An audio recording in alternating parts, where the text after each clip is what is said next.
انسان کے لیے وہی کچھ ہے جس کے لیے وہ کوشش کرتا ہے۔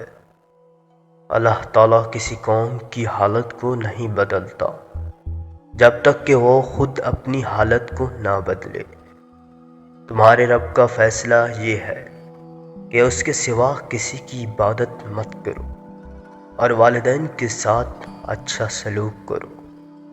اگر تمہارے پاس ان میں سے ایک یا دونوں بڑھاپے کو پہنچ جائیں تو انہیں اف تک نہ کہو اور مت جھڑکو اور ان سے عزت کے ساتھ بات چیت کرو۔ ہم نے انسان کو اپنے والدین سے نیک سلوک کرنے کی ہدایت کی ہے اور میرا بھی شکر کرتا رہا اور اپنے ماں باپ کا بھی۔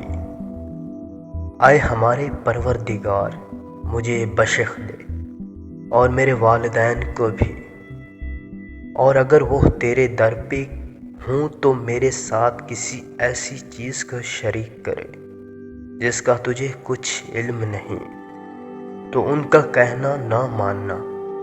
ہاں، دنیا کے کاموں میں ان کا اچھی طرح ساتھ دینا، یعنی بے شک یہ نصیحت ہم ہی نے اتاری ہے اور ہم ہی اس کے نگہبان ہیں۔ یہ کسی انسان کا کلام نہیں۔ کہو اے میرے رب، ان لوگوں سے کہہ کہ کیا جاننے والے اور نہ جاننے والے برابر ہو سکتے ہیں؟ ہرگز نہیں۔ اور تم سب مل کر اللہ کی رسی دین کو مضبوطی سے تھامے رہو اور تفرقے میں نہ پڑو۔ باہمی جھگڑوں سے بچو ورنہ تم بزدل اور پست ہمت ہو جاؤ گے اور تمہاری ہوا اکھڑ جائے گی۔ بے شک مسلمان آپس میں بھائی بھائی ہیں۔ ہم تمہیں کچھ خوف، بھوک، جانوں اور مالوں کی کمی سے ضرور آزمائیں گے اور صابروں کو خوشخبری دے دو۔ اللہ تعالیٰ کو ان جانوروں کا گوشت اور خون ہرگز نہیں پہنچتا، بلکہ اس کو تمہاری جانب سے تمہارا تقوی پہنچتا ہے۔ بے شک میں انسان کو زمین پر اپنا خلیفہ بنانے والا ہوں۔ کیا تم یہ خیال کرتے ہو کہ ہم نے تم کو بے فائدہ پیدا کیا ہے اور یہ کہ تم ہماری طرف لوٹ کر نہیں آؤ گے؟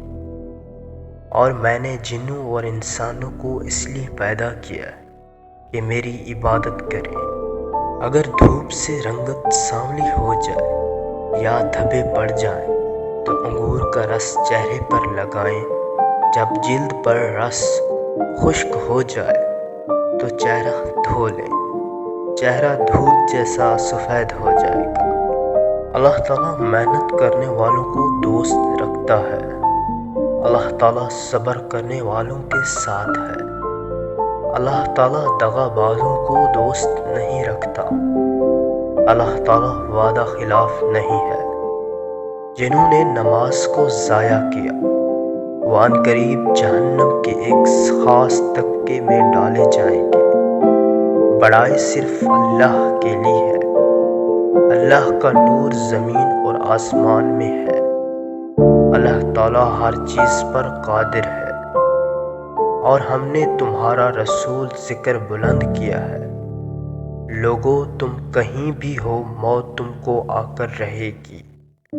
تحقیق اللہ تعالیٰ اور اس کے فرشتے درود و سلام بھیجتے رہے ہیں نبی پر۔ اے ایمان والو، تم بھی نبی کریم پر خوب صلوات و سلام بھیجو۔